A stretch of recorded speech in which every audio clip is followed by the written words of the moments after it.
નમસ્કાર, સ્વાગત છે આપનું લોકમંચમાં. વાત કરવી છે અશાંત ધારાની. આમ તો અશાંત ધારો જોઈએ તો 1991માં તત્કાલીન મુખ્યમંત્રી હતા ચીમનભાઈ પટેલ, અને જ્યારે જે કોટ વિસ્તાર છે એમાં કોમી રમખાણો વારે ઘડીએ થતા હતા, એને લઈને એક ચોક્કસ વસ્તી એ વિસ્તાર ખાલી કરી જતી હતી, અને જે અન્ય એક જે કહેવાય કે સમુદાય છે એ અલગ અલગ મિલકતો પર કબજો કરતા હતા.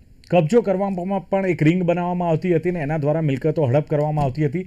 એને લઈને ક્યાંક આ અશાંત ધારો જ્યારે અસ્તિત્વમાં આવ્યો, પણ આમ છતાં અશાંત ધારો હતો પણ કાગળ પર ક્યાંક લાગ્યું, ક્યાંક અશાંત ધારાનો ભંગ થતું લાગ્યું, અને એને જ લઈને વિધાનસભામાં અશાંત ધારાનું વિધેયક બહુમતીથી પસાર કરવામાં આવ્યું છે. અને હવે હિન્દુ વિસ્તારોમાં જે મકાન ખાલી કરાવવાની અગવડતા છે એ દૂર થશે, કારણ કે ચોક્કસ વિસ્તારોમાં વસ્તીનું એક માળખું જળવાઈ રહે એવો તર્ક રાજ્ય સરકારનો છે, ને તર્કને લઈને આ બિલ લાવવામાં આવ્યું છે, એમાં સુધારો કરવામાં આવ્યો છે. અને હવે જે મિલકતો છે એનું ઓનલાઈન મેપિંગ થશે, મોનિટરિંગ થશે, એ પણ જોગવાઈ કરવામાં આવી છે. સાથે જ સામાજિક સંતુલન જાળવવા માટે અને ગેરકાયદે મિલકતો છે એનું હસ્તાંતરણ જે કહેવાય કે રોકવા માટે આ કાયદો અનિવાર્ય છે, એવી દલીલો પણ થઈ. ખોટા સોગંદનામાની હવે ખેર નથી. જો તમે ખોટું સોગંદનામું કર્યું છે તો આ વિધેયકમાં જેલ ને દંડની સજામાં પણ વધારો કરાયો છે. ઓલરેડી દંડ અને સજા હતી પણ એમાં વધારો કરાયો છે. અને મિલકત વેચવા માટે હવે આસપાસના લોકોની પૂછપરછ થશે. જો તમે મિલકત વેચશો તો એની પૂછપરછ થશે, ને જે સોદો થયો હશે એમાં આસપાસના લોકોની શું ભૂમિકા છે, બહુ જ અગત્યનો રોલ ભજવશે. તમારા નેબર્સ, તમારા પડોશી શું કહે છે. વિપક્ષ એમ કહે છે કે જો અશાંત ધારો જૂનો ને અસરકારક છે તો પછી તમે સમયાંતરે સુધારા શું કામ કરો છો? આવા સવાલ વિપક્ષે ઉઠાવ્યા છે. અને બીજું કે ચલો કાયદો હવે એમેન્ડમેન્ટ થયું છે, સુધારો થયો છે, ખરેખર મિલકતોના જે દબાણપૂર્વકના વેચાણ થતા હોય છે, દબાણપૂર્વકના, એ અટકશે. સુધારો રહેલો જે અશાંત ધારો છે એ સામાજિક સમરસતા લાવશે. અને શું આ સુધારો ડેમોગ્રાફિક ફેરફાર રોકવામાં ગેમ ચેન્જર સાબિત થશે કે કેમ? અને વિપક્ષનો આક્ષેપ, સુધારા પાછળ જનહિત કે રાજકીય એજન્ડા, તમામ મુદ્દે ચર્ચા કરવી છે. અશાંત ધારો કેમ જરૂરી બન્યો સુધારો, આ મુદ્દે ચર્ચા કરવા મારી સાથે જોડાયા છે ગુજરાત હાઈકોર્ટના એડવોકેટ સુફી અનવર હુસૈન શેખ છે. સુફીજી, સ્વાગત છે આપનું લોકમંચમાં. Thank you. સાથે જ અન્ય ગુજરાત હાઈકોર્ટના એડવોકેટ એવા હાશિમ કુરેશી છે. હાશિમજી, આપનું પણ સ્વાગત. અને જે અગ્રણી છે પાલડી વિસ્તારના જૈન અગ્રણી છે, સામાજિક કાર્યકર છે, એવા રીતેશ શાહ મારી સાથે છે. રીતેશજી, આપનું પણ સ્વાગત છે. નમસ્તે. યસ. રીતેશજી, પહેલા તમને પૂછવા માંગીશ, કારણ કે અશાંત ધારા વિશે આપે બહુ અભ્યાસ કર્યો છે. અશાંત ધારો તો સાહેબ 1991 થી અમલમાં હતો. ચીમનભાઈની સરકાર હતી ત્યારથી કોટ વિસ્તારમાં જે કોમી રમખાણો થતા હતા, ચોક્કસ સમુદાયના લોકો કે છે મિલકત હડપ કરી લેતા હતા, ચોક્કસ સમુદાયના લોકો પલાયન થતા હતા, ચિંતાનું કારણ થયું. પણ કેમ અશાંત ધારો એટલો અસરકારક ન રહ્યો? કેમ સુધારાની જરૂર પડી, રીતેશભાઈ? એક તો આજના દિવસે ગુજરાત સરકારના માનનીય મુખ્યમંત્રી શ્રી ભૂપેન્દ્રભાઈ પટેલ અને હર્ષભાઈ સંઘવીને જે અમારા લોકોની માંગણી હતી, બરાબર, કે અશાંત ધારો કડક કરવામાં આવે, અમારા વિસ્તારોની ડેમોગ્રાફી ચેન્જ ના થાય એના માટે અમે છે ને અનેક વખત રજૂઆત કરી હતી. માનનીય ધારાસભ્ય એલિઝબેથના અમિતભાઈ શાહ, કૌશિકભાઈ જૈન દરિયાપુર અને અમિતભાઈ ઠાકર સાહેબ, બરાબર, આ લોકો તરફથી પણ છે ને એક રજૂઆત થઈ હતી. આખા વિસ્તારોની ડેમોગ્રાફી છે ને અચાનક છેલ્લા 5 વર્ષની અંદર ચેન્જ કરવાની એક પ્રક્રિયા છે ને અમુક તત્વો દ્વારા કરવામાં આવેલી. મુખ્યત્વે પાલડી વિસ્તાર, જ્યાં છે ને એક જ વ્યક્તિએ છે ને 9 બંગલા ખરીદ્યા, 65 ફ્લેટો નો દસ્તાવેજ કર્યો, બરાબર, પોતાના નામે અને પોતાના સહયોગી મિત્રો દ્વારા એક આખું સિન્ડિકેટ દ્વારા અમારા વિસ્તારની કોચરબ ગામની પાછળનો વિસ્તાર છે, ત્યાં ડેમોગ્રાફી ચેન્જ કરવાનો એક કહેવાય ને સ્વરૂપ બદલવાનો એક સબ્જેક્ટ અમુક લઘુમતી સમાજના સભ્યો દ્વારા કરવામાં આવ્યો. એના માટે મુખ્યમંત્રી શ્રી અને હર્ષભાઈ સંઘવીને અમારા ધારાસભ્ય શ્રી તરફથી અને અમારા તરફથી એક રજૂઆત કરવામાં આવી હતી કે અશાંત ધારો કડક અમલ કરવામાં આવે અને જે લોકો મિલકત વેચે છે એમાં શ્રી સરકાર થવી જોઈએ અને કાયદાનું જ કડક રીતે પાલન કરવામાં આવે. આ કારણસર આ કાયદો આજે ગુજરાત સરકારની અંદર વિધાનસભામાં પાસ કરવામાં આવેલો છે.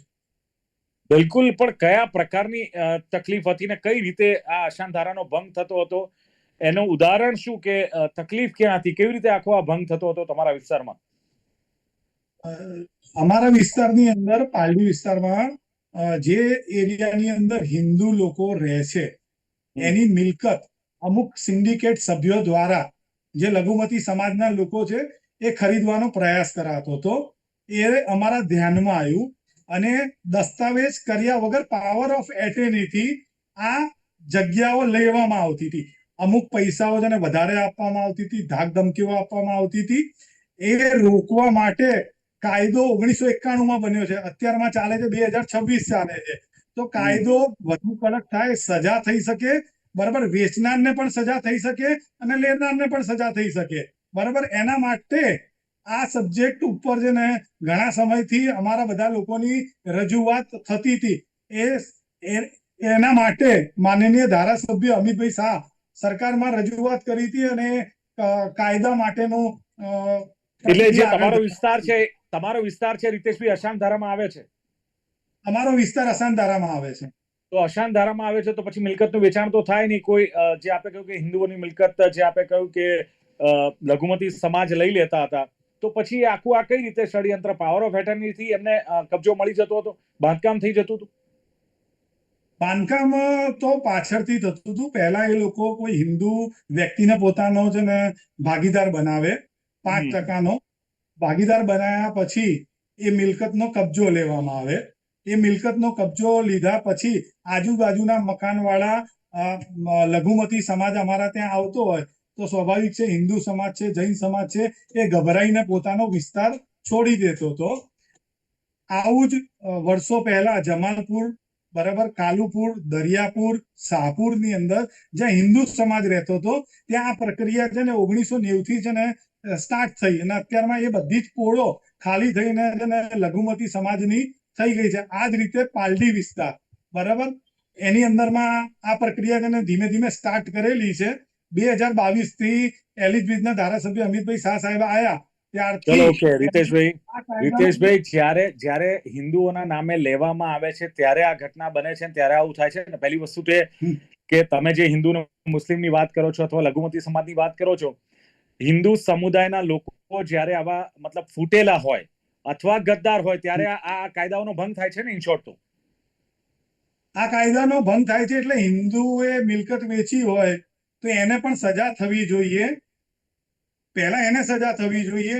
એની મિલકત છે ને શ્રી સરકાર થવી જોઈએ અથવા કલેક્ટર હસ્તક થવી જોઈએ. એની અમારી રજૂઆત. તમે કહો છો હિન્દુ લેનારે હિન્દુ છે ને વેચનારે હિન્દુ છે, કાયદો કઈ રીતે કામ કરશે? જો હિન્દુ તો લેનાર જે વ્યક્તિ છે ને, હિન્દુ તો ખાલી બનાવેલો છે, 5% ભાગીદાર બનાવે છે.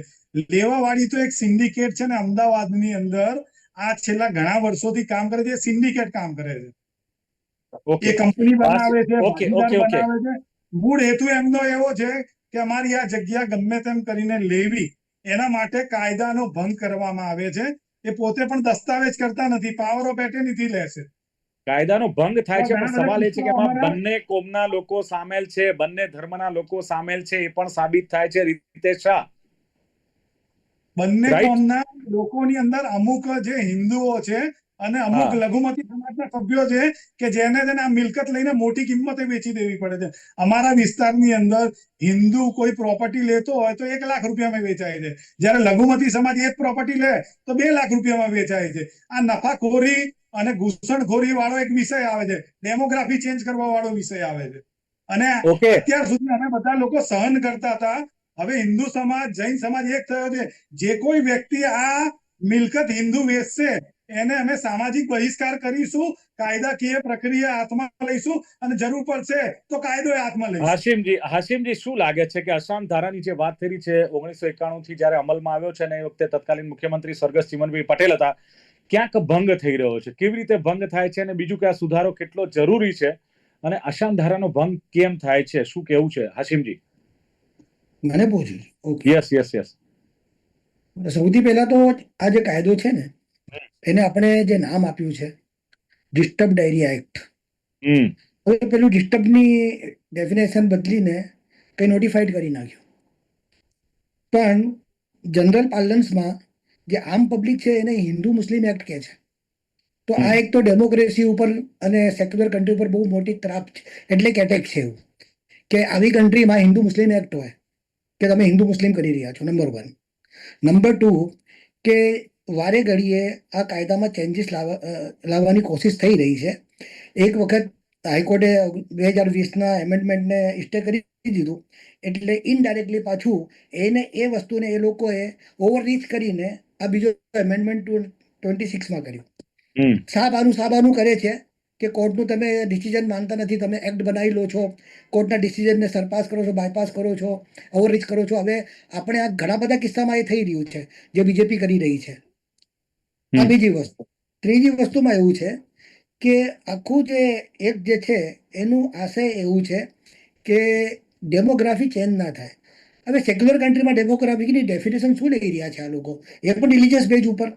એવું વર્ડ ડેમોગ્રાફી સજેસ્ટ કંઈ કરતું નથી કે demography content some caste basis phraseology or something. તો એક આ વસ્તુ ભળી તો થોડી આપણી તવજ્જો ચાહે છે કે શું ગવર્મેન્ટનું એમાં શું છે વલણ. નંબર 2, તમે માઇનોરિટી કોમ્યુનિટી ઉપર આખી એ લોકોની જે लैंड श्रिंकिंग नहीं करी रिया, एनी ऊपर जमीन को कितनी तंग करोगे माइनॉरिटी के लिए, कितना तंग करोगे आप? उनको एक एरिया नहीं देते जहां पर आपके जो खुले एरिया है वहां पर भी गवर्नमेंट ने एम्बार्गो रखा है. वहां पर ब्लंटली बिल्डर्स ये कहते हैं कि नहीं, मुस्लिम नॉट अलाउड. वहां पर जमीन नहीं मिल रही है, मुस्लिमों के पास बहुत छोटा एरिया रह गया है, बिल्कुल रह गया है. देखिए, ये माइक्रो माइनॉरिटी नहीं है, बहुत बड़ी मेजर माइनॉरिटी है. मैं तो ये कम्युनिटी को माइनॉरिटी बोलना पसंद भी नहीं करता. And we are equal citizen of India. કે તમે શા માટે આવા એક લાઈને એક ગેટોઇઝેશન કરી રહ્યા છો? તમે પોતે કોમ્યુનલ એક્ટ કરી રહ્યા છો આ વસ્તુ. અને પછી સારી વોક્યુબલરીમાં આવે છે જે કટેલ કરે છે રિલિજિયન ઓફ ફ્રીડમ ઓફ રિલિજિયનને, એને ફ્રીડમ ઓફ રિલિજિયન નામ આપવામાં આવે છે. આ ખતરનાક વસ્તુ છે. એક ટર્મિનોલોજી એટલી સારી આવે છે એક પર્ટિક્યુલર પાર્ટી, રૂલિંગ પાર્ટી તરફથી, કે એઝ એ લોયર મને તો બહુ સરપ્રાઇઝ થાય છે. અને ટોટલ એ લોકોના જેટલા પણ સ્ટેપ્સ છે, એક્શન છે, એ ટોટલ અનકોન્સ્ટિટ્યુશનલ તો છે જ. આમાં આર્ટિકલ 19 ને તમે ક્યાં આપશો? આર્ટિકલ 21 ક્યાં જશે? એક બાજુ તમે મને બીજી જગ્યાએ જમીન લેવા નથી દેતા, મકાન લેવા નથી દેતા અને બ્લન્ટલી ના પાડો છો. બીજી બાજુ જે પોતાની પાસે જે એરિયા છે એની ઉપર તમે એવા એક્ટ લઈને આવો છો. તો આ કોમ્યુનિટી શું કરશે? એ it's not a persecution of the minority. તો ગવર્મેન્ટ અને પછી ભાઈ રિંગની વાત કરી રહ્યા છે. આ રિંગની મને ખબર નથી. સિન્ડિકેટની વાત કરી. હા, સિન્ડિકેટ. એ સિન્ડિકેટ રિંગ ન, હું તમારી સાથે છું. હા, સાંભળો. હા, એક સાથે મને પ્રોબ્લેમ. હા, એક સાથે મને. હા, એક્ટ ઉપર. હવે સાંભળો, આખા ઓકાતને ડિસ્ટર્બ. અને બીજું હું બોલતો હતો દિલીપભાઈ કે આ જે એરિયા છે ને એમાં હવે પ્રોબ્લેમ શું થયું ખબર છે? પેલા આપણે ટ્રસ્ટ એક્ટમાં ના પાડીને એને પાવર આપવાની કલેક્ટરે, તો આમાં આપી દીધા ટાઇટલ ડિસાઇડ કરવાનો પાવર. કે હવે કલેક્ટર એને છે ને, કલેક્ટર ફોરફિટ પણ કરી શકે પ્રોપર્ટી જ્યાં સુધી ક્લિયર ના થાય. નંબર 2. આસિમજી, ભૂતકાળમાં આ કાયદાથી કેટલાક સામાજિક ને ધાર્મિક ઘર્ષણો ઘટ્યા છે એવા પુરાવા ના, આમાં ધાર્મિકનો સવાલ નથી. વાંધો કેમ છે સાહેબ? હા, વાંધો એટલા માટે છે કે citizen of India includes all the community. તો કોમ્યુનિટીને તમે શા માટે, તમે જો એક સૌહાર્દ ઊભું કરવા માંગતા હોય, તમે સેક્યુલરિટીની સ્પિરિટને ઊભું કરવા માંગતા હોય, તમે આ બાજુ યુસીસી લઈને આવી રહ્યા છો, સેક્યુલર કાયદો. બીજું બાજુ તમે આવી રીતના એક્ટ લાવો છો કે જેમાં બે ભાઈઓ જે છે, કોન્સ્ટિટ્યુશનલ ભાઈઓ, we Indian are brother and sisters. આ 51A માં આપણી ફંડામેન્ટલ ડ્યુટી છે. તો એમાં સૌહાર્દ જગાવવાને બદલે આપણે આ લોકોની વચ્ચે ડિસ્ટન્સ પેદા કરી રહ્યા છે. આ કાયદો ડિસ્ટન્સ પેદા કરી રહ્યો છે કે ભાઈ આમાં પર્ટિક્યુલર કોમ્યુનિટી રહેશે, બીજું ના રહે. અને બીજું કે કાયદાનું જે બેનિફિટ જે છે એ મેજોરિટીને છે, માઇનોરિટીને તો એની ઉપર બિલકુલ માઇનસ જાય છે. આ કાયદો. મારી વાત સાંભળો એડવોકેટ સાહેબ. ભાજપ સરકાર તો જે સાચી વસ્તુ છે એ રજૂ કરી છે વિધાનસભામાં. ભાજપ સરકાર બહુ સાચી છે. ભાજપ સરકાર બહુ સાચી છે, પણ ભાજપ સરકારને અરે ભાજપ સરકાર જેવી કોઈ સરકાર નહીં. હું તો કહું છું આપણા મોદી સાહેબને 100 વર્ષની ઉંમર થાય અને સારું ડેવલપમેન્ટ કરી રહ્યા છે. પણ એમાં સવાલ એ છે કે થોડી કોમ્યુનિટીને પાર્ટિસિપન્ટ બનાવો, એની રાય લો.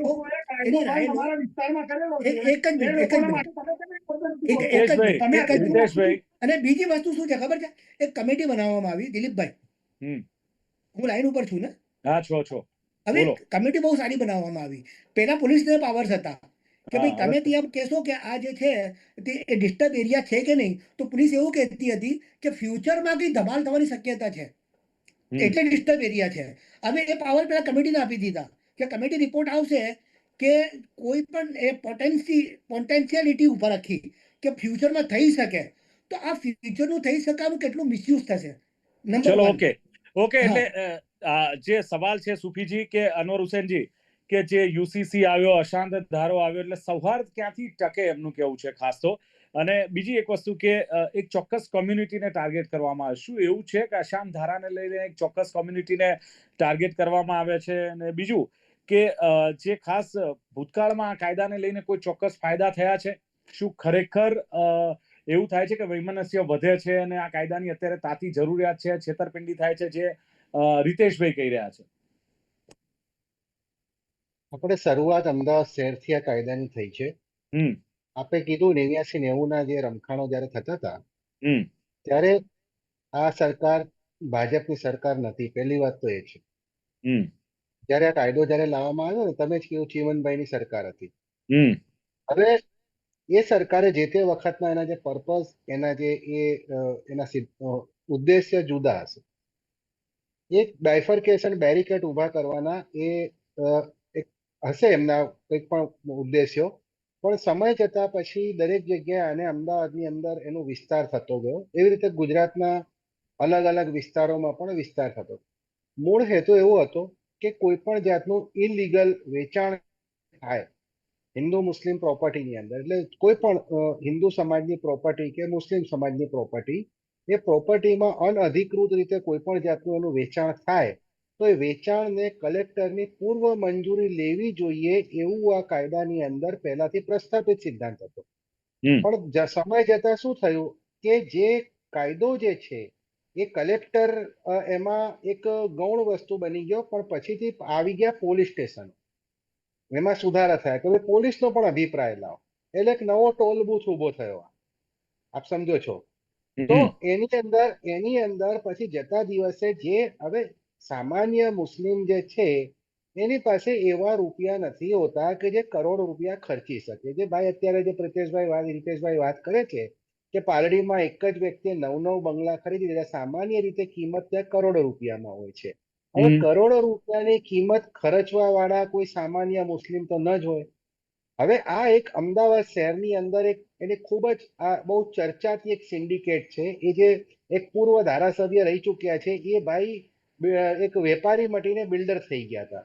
અને એમની જે આખી જે એક લાઈન હતી, એમણે આખા અમદાવાદના કેટલાક વિસ્તારોના એવા અસામાજિક કે જેને કહેવાય કે માથાભારે લોકોને ભેગા કરીને એક સિન્ડિકેટ બનાવી. અને સિન્ડિકેટ બનાવીને આખા અમદાવાદની અંદર એની ભૂખ સંતોષવા, જમીનની ભૂખ સંતોષવા આ દરેક જગ્યાએ એમણે આ ઇન્વેસ્ટમેન્ટ કરવા માંડ્યું.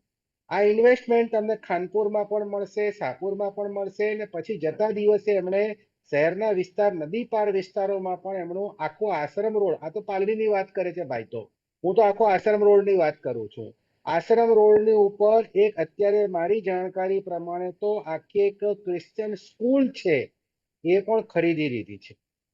તો આ આખો વિસ્તાર જે છે ડેમોગ્રાફિકલ ચેન્જ કરીને આર્થિક ફાયદા માટે પોતાના, એનાથી સામાન્ય મુસ્લિમને કોઈ ફાયદો નથી. હું સ્પષ્ટથી કહું આની છું. પાછળનો પર્પસ શું? કોઈ પણ વ્યક્તિ વેપાર ન કરી શકે, મિલકત ખરીદી શકે, વેચી શકે, વગદાર હોય, બિલ્ડર હોય તો એ કરી શકે છે ને. એમાં તકલીફ ક્યાં થાય છે?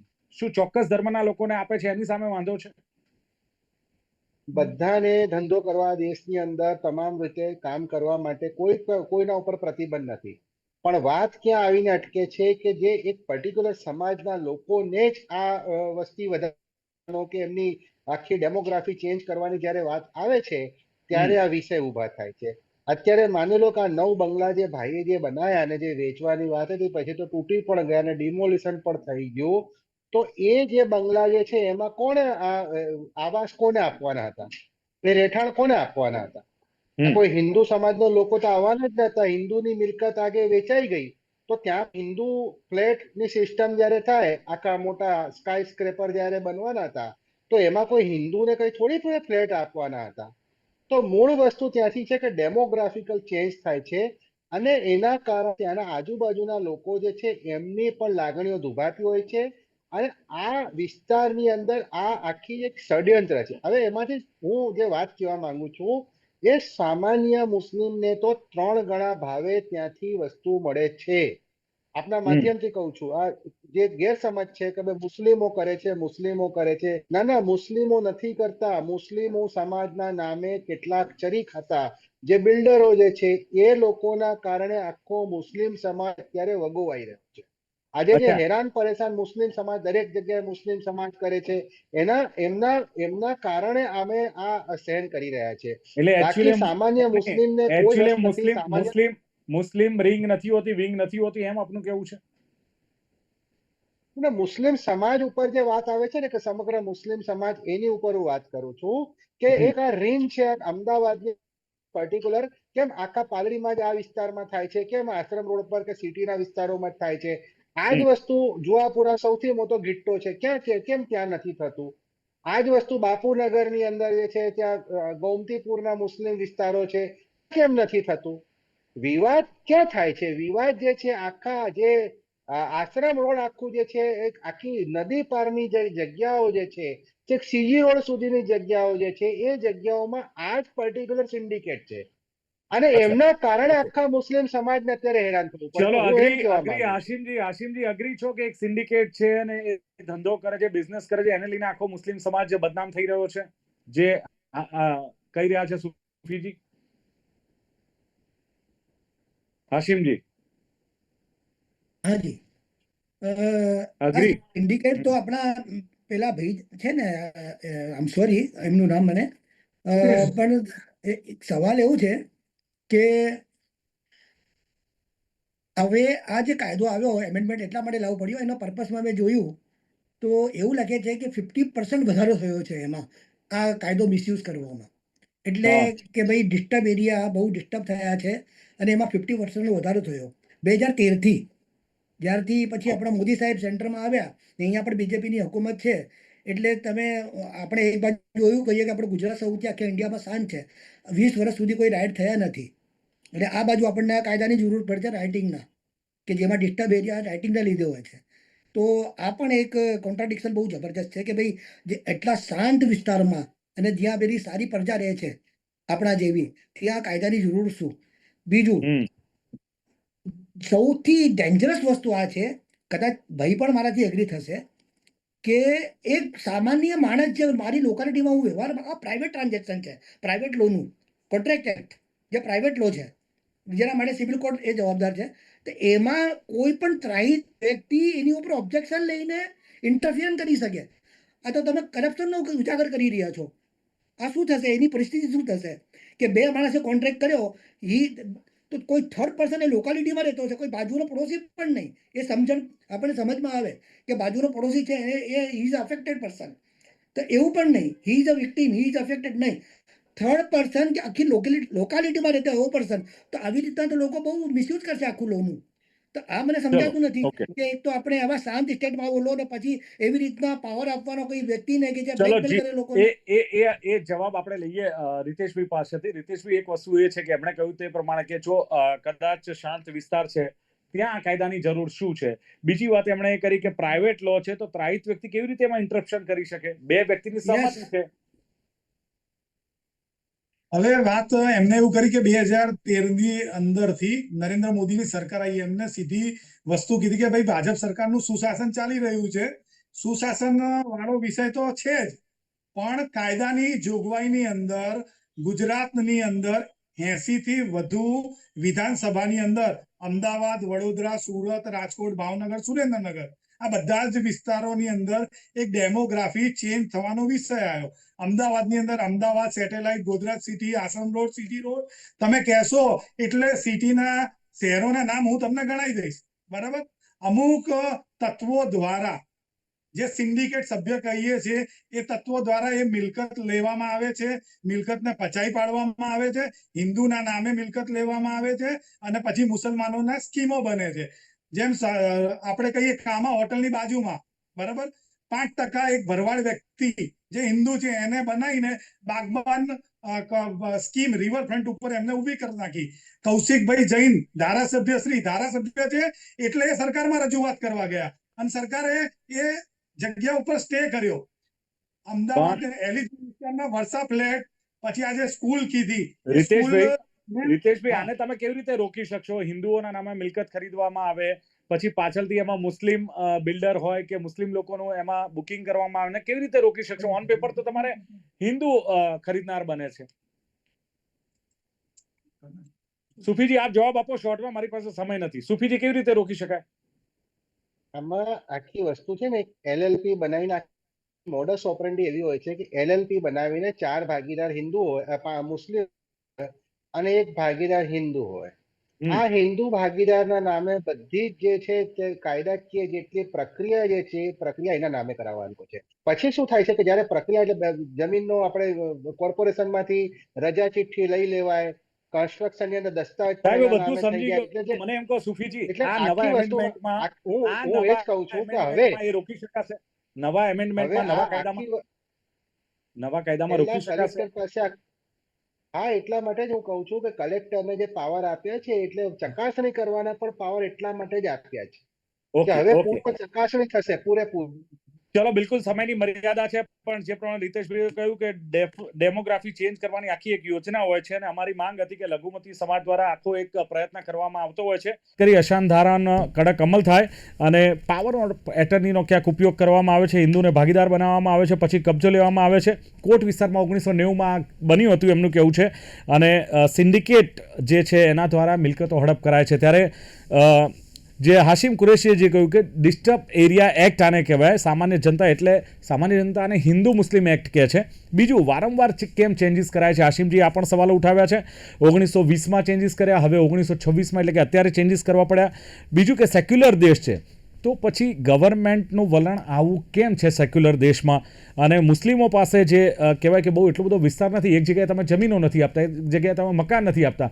અમે માઇનોરિટી નથી, અમે મેજોરિટી છીએ.